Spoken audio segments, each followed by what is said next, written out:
it feels like the deepest Texas team in a long time. They're deep in a lot of positions here. Sark talking about the depth, which he believes is a real key for the Longhorns headed into the offseason now.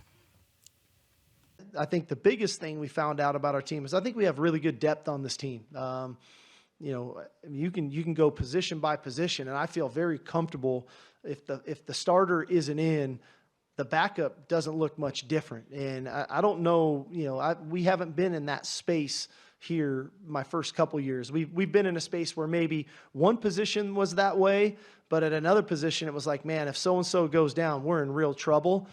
Today, I kind of feel like if so-and-so goes down a position, which we never want them to, the next guy going in, we all feel very comfortable with. And I think that part for me was the thing that I got out of spring ball, is that we have depth on this team now to where we have a very solid 2 deep, and at some positions 3 deep, where we're very comfortable with the players that we have.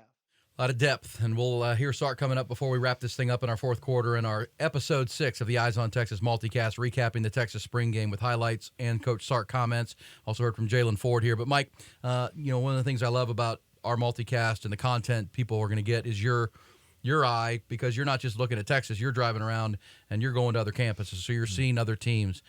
Something you said to me in our pregame here was, you were at the A&M. You do an A&M podcast for the network as well, and you're going to be down there this week, and the spring game was this weekend. They've got some holes. They've got some obvious spots where, man, this is going to be a struggle for them. It's really tough to find that at Texas. I'm sure every school you see, the coach is saying, yeah, we're a little bit thin here. We're not sure about this spot. This Texas team feels like at every position they feel pretty good.